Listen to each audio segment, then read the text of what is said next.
संतों के जीवन में कुछ घटनाएं ऐसी होती हैं जो पहली नजर में कठोर दिखाई देती हैं, लेकिन समय बीतने पर समझ आता है कि वे कठोरता दंड नहीं, बल्कि करुणा का एक गहरा रूप थी। नीम करोरी बाबा के जीवन में भी ऐसी अनेक घटनाएं मिलती हैं। उनमें से एक घटना एक ऐसे व्यक्ति की है जिसने पहली बार बाबा के विषय में हल्की फुल्की टिप्पणी की। उस समय उसे शायद ये भी नहीं पता था कि उसके शब्द उसके अपने जीवन की दिशा बदल देंगे। ये घटना बाबा के परम भक्त दादा मुखर्जी ने अपने अनुभवों के आधार पर लिखी है। आज हम उसी घटना की चर्चा करेंगे। सन 1955 की बात है। दादा मुखर्जी का परिवार इलाहाबाद में रहता था। उस समय वे स्वयं किसी विशेष आध्यात्मिक जीवन में नहीं थे। मित्रों का साथ, सामान्य गृहस्थ जीवन और सामाजिक गतिविधियां ही उनकी दिनचर्या का हिस्सा थी। एक दिन घर में चर्चा हुई कि पास के एक मकान में एक बाबा ठहरे हैं। दादा की माता और मौसी माँ उन्हें देखने जाने लगी। उसी समय वहां बैठे मित्रों में से एक व्यक्ति ने हंसते हुए कहा, कैसे बाबा हैं? अगर उन्हें मांस खाना हो तो मैं खिलाने को तैयार हूँ। दादा मुखर्जी स्पष्ट लिखते हैं कि ये मित्र शिकार का शौकीन था। वह हिरन और खरगोश का शिकार करता था। उसकी ये टिप्पणी संत के प्रति श्रद्धा से नहीं, बल्कि अज्ञान और उपहास की भावना से निकली थी।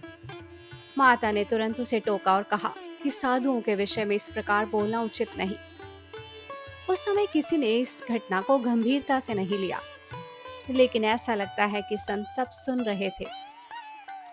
अगले ही दिन नीम करोरी बाबा दादा मुखर्जी के घर आए। धीरे धीरे लोगों को पता चलने लगा कि बाबा वहीं ठहरे हैं। प्रतिदिन अनेक भक्त दर्शन के लिए आने लगे। वही मित्र भी जिसने पहले मजाक किया था, अब बाबा के दर्शन करना चाहता था। शायद उसने लोगों से बाबा के बारे में कुछ सुना था।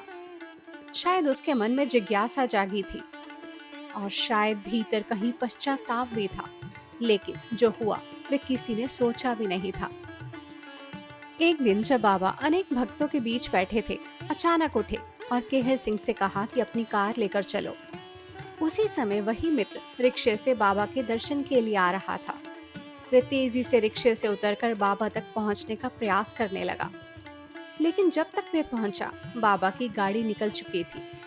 वे कुछ ही गज की दूरी पर था, फिर भी दर्शन नहीं हुए। ये केवल एक बार नहीं हुआ। दादा मुखर्जी लिखते हैं कि उसने अनेक बार दर्शन का प्रयास किया, लेकिन हर बार किसी न किसी कारण से अवसर हाथ से निकल जाता। ये देखकर दादा की मौसी माँ को उस पर दया आने लगी। वे उस युवक को अपने पुत्र की तरह मानती थी। वे बार बार बाबा से उसके लिए प्रार्थना करती। वे विनती करती कि उसे भी दर्शन मिल जाए, लेकिन बाबा मौन रहते। उन्होंने तुरंत अनुमति नहीं दी। इसी बीच एक बात और विशेष थी। उस मित्र की पत्नी और उसकी बेटियां प्रारंभ से ही बाबा के दर्शन करती रहीं। उन्हें कभी रोका नहीं गया। रुका केवल वही व्यक्ति जिसने कभी संत के विषय में असम्मानजनक शब्द कहे थे। दिन बीतते गए, महीने बीत गए, फिर वर्ष भी बीतने लगे।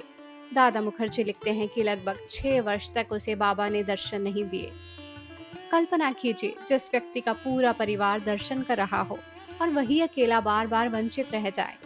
ये केवल बाहरी दूरी नहीं थी, शायद उसके भीतर भी कुछ बदल रहा था। समय मनुष्य को विनम्र बना देता है, और संत अक्सर उसी क्षण की प्रतीक्षा करते हैं जब अहंकार स्वयं टूट जाए। लगभग 6 वर्षों के बाद एक दिन वे समय भी आया जब बाबा ने उसे दर्शन दिए। दादा मुखर्जी इस घटना का केवल इतना उल्लेख करते हैं कि अंततः उसे भी बाबा का दर्शन प्राप्त हुआ।